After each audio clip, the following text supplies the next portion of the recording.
Betul nggak? Dilahirkan sampai umur 3 tahun, anak orang itu belum bisa membuat susu sendiri. Betul nggak, saudara? Kalau anak binatang, begitu lahir lari. Pinter nggak? Pinter. Luar biasa. Nah, di antara semua binatang, saya itu paling kagum dengan burung, saudara. Saya itu kalau ngelihat mereka mereka nggak ngerti yang saya ngomong. Kalau ngerti kan tersinggung betul. Kenapa saya bilang, hei burung kamu tuh sombongnya luar biasa. Bener loh saudara. Pernah perhatikan sayang di kota-kota banyak. Ini kalau jalan ke kampung mana, ke kota mana, ada orang-orang suka nembak burung. Saya tuh marah. Iseng betul kamu itu. Kalau kamu mau belajar nembak, titis-titisan, tembakan mbokmu situ loh. Ojo manuk mbok tembak. Kurang ajar betul. Jahat itu saudara. Kalau nggak pakai kaleng dah atau pakai botol, kenapa burung ditembaki? Maka itu jarang ada burung dekat-dekat dengan kita. Di negara-negara lain, burung itu nggak takut manusia. Saudara pernah perhatikan, burung itu nggak punya tangan loh saudara. Nakuti kalau burung punya tangan. Saya itu dari kecil sudah perhatikan. Kalau mereka lagi mau bertelur, mereka buat apa dulu? Buat sarang. Ayo janji, saudara ngaku, nurut saudara, buat sarang itu susah nggak? Susah, karena nggak punya tangan, hanya pakai mulutnya saja. Sebelah demi selai rumput apa dia gigit bawa ke atas, terus dia anyam. Saya kagum sekali. Nah, sombongnya di sini. Sudah buatnya susah payah, itu cuma sekali pakai terus dibuang. Sombong nggak? Ayo, ada orang kaya sombong itu. Bangun rumah, istrinya punya anak, rumahnya dibuang. Sombong betul. Mungkin enggak itu? Enggak. Maka itu sukalah neliti. Jangan cuma ngitungin duit tok kerjaanmu itu. Meneliti segala sesuatu itu penting. Saya neliti.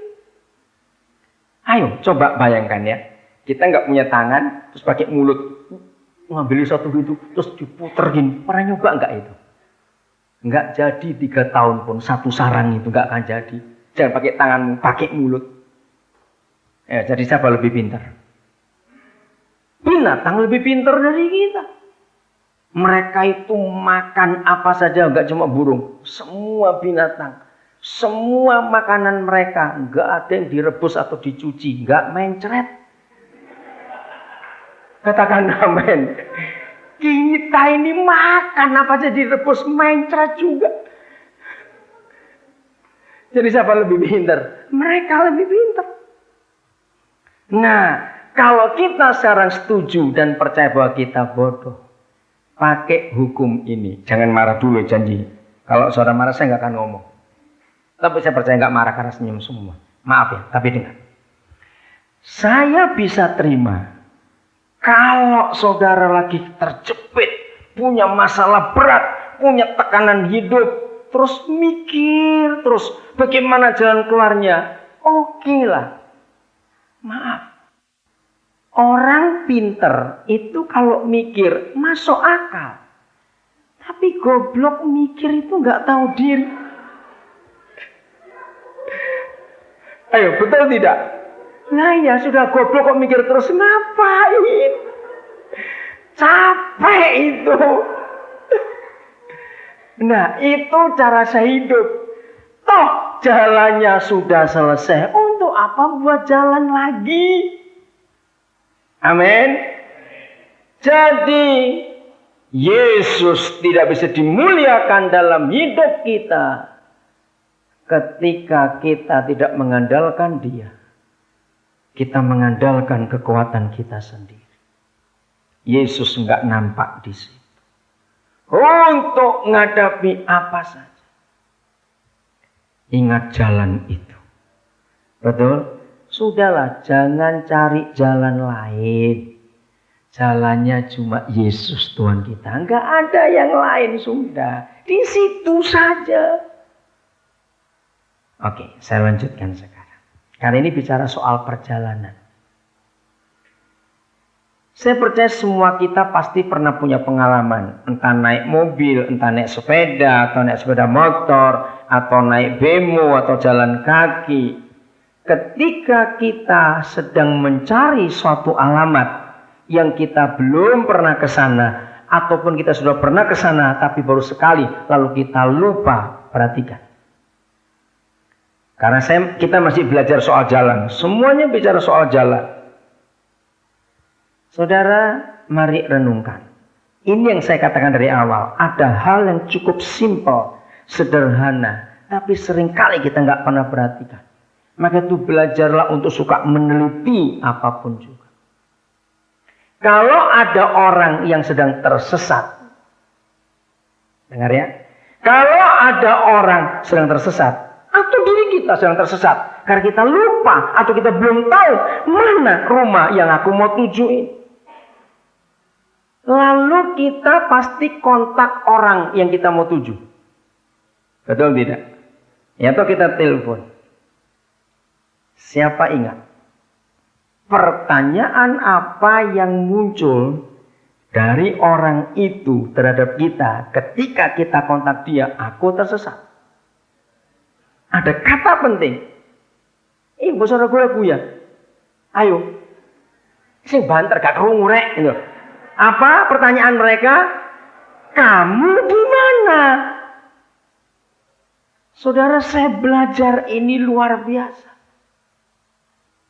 Mengapa penting orang itu menanyakan kamu di mana?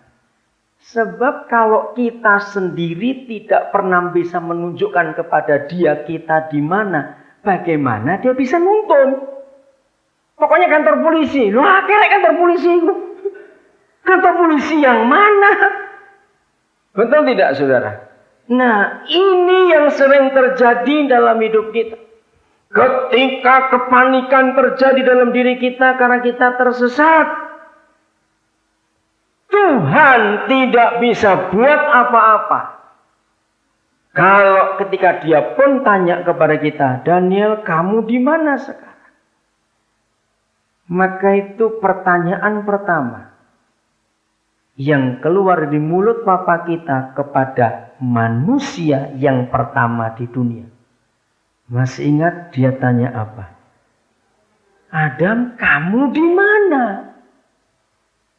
Saudara, firman itu adalah pertanyaan klasik.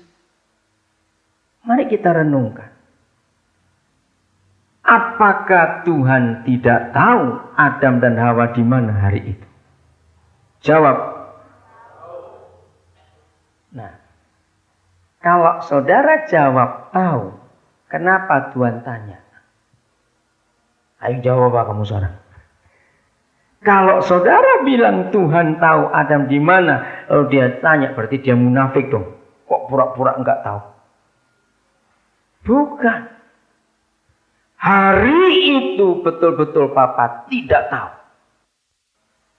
Kaget bukan? Saya banyak diskusi dengan banyak hamba Tuhan. Sampai hari ini saya belum ketemu ada yang mengerti ini dengan baik. Karena mereka tetap enggak bisa. Dia itu maha tahu. Enggak mungkin dia enggak tahu di mana Adam dan Hawa. Saya berkata tidak. Aku kenal papaku, dia bukan orang pribadi yang munafik. Kalau sampai dia tanya, di mana kamu Adam? Dia betul-betul tidak tahu. Di sini akan ketemu jawabannya. Mengapa pribadi yang maha tahu bisa jadi tidak tahu? Saya ulangi lagi. Mengapa pribadi yang maha tahu bisa jadi tidak tahu? Dengar, saudara. Ketika kita ada di jalan dosa, maka kita terhilang dari hadiratnya. Catat ini baik-baik. Ketika kita memilih jalan kita sendiri, jangan lupa Yesaya 5:36 tadi. Ketika kita memilih jalan kita sendiri, berarti kita keluar dari Yesus. Betul? Catat ayatnya karena waktu. Yesaya 59 ayat 1 dan 2. Bagi yang belum tahu boleh baca. Yesaya 59 ayat 1 dan 2. Apa sebetulnya yang memisahkan kita dengan dia? Masih ingat ayat itu? Apa yang memisahkan kita dengan dia? Dosa kita. Bukan karena